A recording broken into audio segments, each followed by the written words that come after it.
Hello and welcome to Nora's Dog Training Company. We're here today with Rich and Max, and what we're going to be demonstrating for you today on video is Max's ability to understand and respond to his obedience commands, the corrections and motivations that we give the dogs while we're working with them, and also the training equipment that we're using.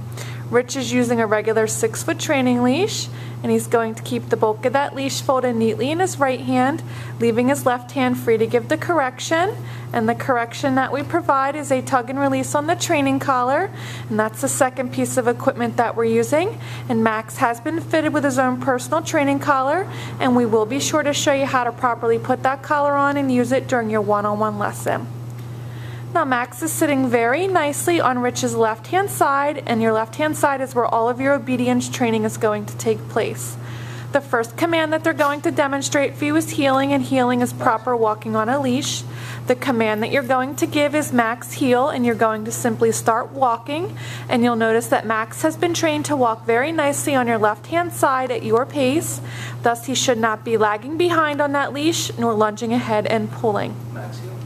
We've also gone ahead and incorporated an automatic sit into the heeling exercise, so anytime that you're out and about with Max and you stop walking, he has been trained to sit very nicely at your left heel position, and you'll see those automatic sits throughout the video, and there's one right there. Now the next command they're going to demonstrate is the stay command. It's a hand and voice command. Use the open flat of your left palm in front of his muzzle and the one-word command to stay, and then walk out to the end of your leash. Max should remain seated in that position throughout the entire command, even while you're returning back to heel position. And for that, you're going to walk all the way around and behind. And Max did a great job. And they'll demonstrate their heel sit and stay again. And when you're practicing your sit stays at home, start with a low time increment of about 30 seconds to a minute. And upon his success, increase his ability to sit and stay for longer periods of time, working up to a total of 3 minutes.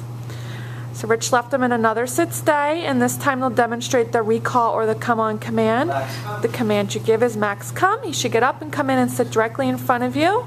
And then he heels around the right side, the back, returning to your left hand side, sitting nicely, waiting for his next command. Very nicely done, and they will demonstrate that for you one more time.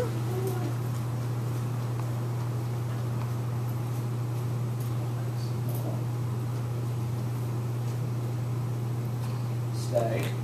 Leave him in a sit stay out to the end of the leash. The command is Max come. Very important to make sure he sits when he comes in front of you. Good boy. And around. Good job.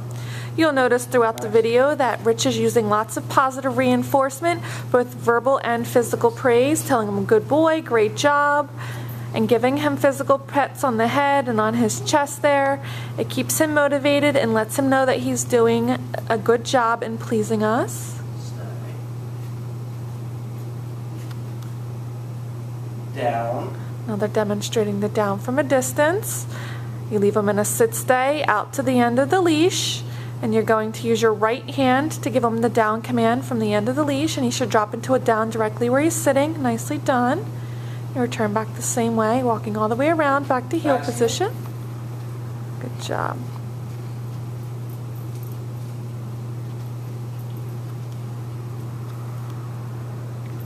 Down. Now they're demonstrating the down from a heel position. Again, use the open flat of your left palm straight down towards the ground, and the one-word command to down, and then out, give that stay command and walk out to the end of your leash. And again, he should remain laying down throughout the entire command. And they demonstrated that recall command from the down position for you that time. And back to heel position. Good job.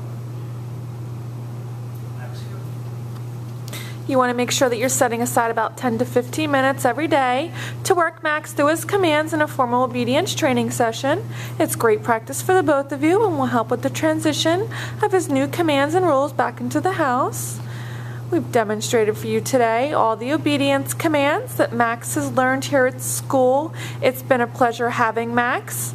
We ask you keep us posted on his progress when he returns home, and we thank you again for choosing Williams Dog Training Company as your personal dog trainer.